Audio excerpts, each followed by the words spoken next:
Iyas, Iyas, yon sitti boye, Iyas, morna duftare, Iyas, balageshe, balayadu nambara, balageshe, balayadu, anji gidiri, babera lacha, anji gidiri, babe, sobera lacha, babera lacha. Asigi siri dole, sondera bata, sondera bata. Kololeko, iyoshe, kololeko, iyoshe, kololeko, iyoshe, kololeko, alamatate, iyoshe, kololeko, abudarkashe, iyoshe, kololeko, bataregi, iyoshe, kololeko, akubarkashe, iyoshe, kololeko, kambaredi, iyoshe, kololeko, iyoshe, kololeko,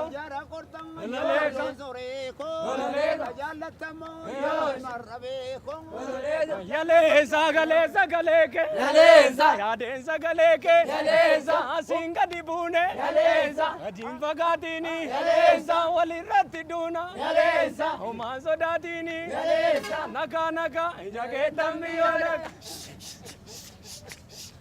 Yaleza na durre tufuda, yaleza sareta mamota, yaleza rabo khoriyako, yaleza isine saragna, yaleza kalena damota, yaleza yaleza malanje te kalesa, yaleza malanje te kalesa. Jaboko boko boko, jaboko boko gale, jaboko bongo bareng, jaboko dai, jaboko kalamatang, jaboko kalambovang, jaboko nunanjibe, jaboko najibe sise, jaboko wachigalu, jaboko danga shabatang, jaboko danga shadorang, jaboko nuna sirbe, jaboko nasirbe sise, jaboko bakaredo rabagawaksi nagareyo na, jaboko bakaredo rabagawaksi nagareyo. Avatarkan ragab gobareke, avatarkan ragab gobareke, zazinga dibune, avatarkan ragab gobareke, avatarkan ragab gobareke.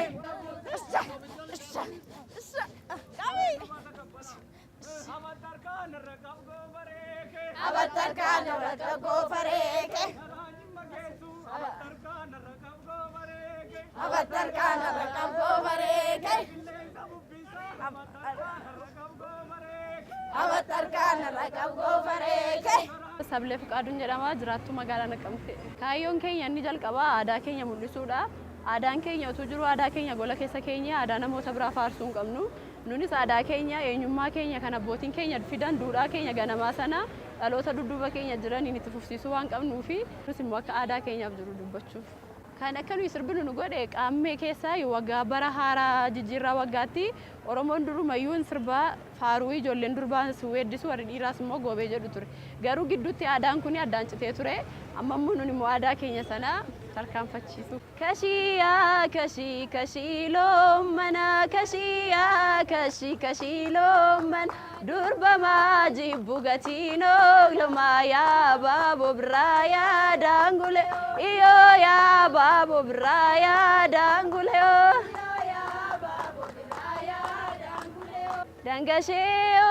dangashee yalure sirbeesi galure dangashee yaleensa beenutti geggeessa dangashee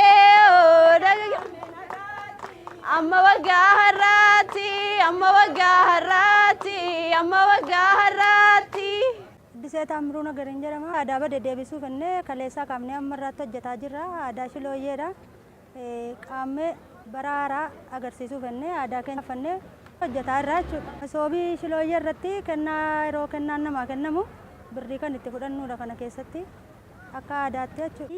Yaa baaboo birraa yaa daangulee yaa baaboo birraa yaa baaboo birraa yaa daangulee daangulee jedhu daanadii tokko waanadii tokko heerumaa jedhu waan lolle tokko yaa baaboo birraa yaa daangulee. Isaaq Iyyaasuun jedhama. Dhalataa magaalaa Naqamteeti.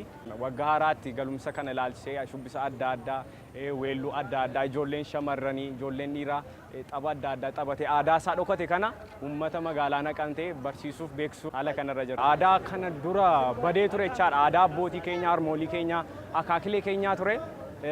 Yeroo dheeraaf badee dhokatee ture. Sana immoo dhaloonni ammaa kuni badaa keessa quban qabu. Kana uummata kana yoo barsiisne irra caalaa isaa aadaa sun burquu danda'a. Gama dandeettii keenyaani aadaa kana baasuu dandeenya alaatisa jedhu yaanneetu kan nuti socho'aa jiru jechuudha. Akka magaalaa Naqamteetti kan nuti jechaa jiru yaasee kana fa'aa eemmolee abaxxarkaa kana aadaa adda addaa babbareechineema uummata ittiin bohaarsaa amma jirra. Yaasee dhakaa, yaasee yaadee rakaa, yaasee lulee, yaasee yaadaan bulee, yoo kormi goobee, yaas naa garaftaaree, yoon sitti boo'ee, yaas bornaa dhuftaaree, baala geeshee, baala laadhu nan badee, maalla geessee, maaf na yaadu nan badee, anyiitii jirbiin of ilaalachaa. Asiki sirbii shagee dhoobdee dhaabataa. Akkuma godina jirutti baay'een isaa dhokateera. Aadaama alaa dhufe bakkeetti dhufeedha kan namni baay'een keenya hordofaa jirani.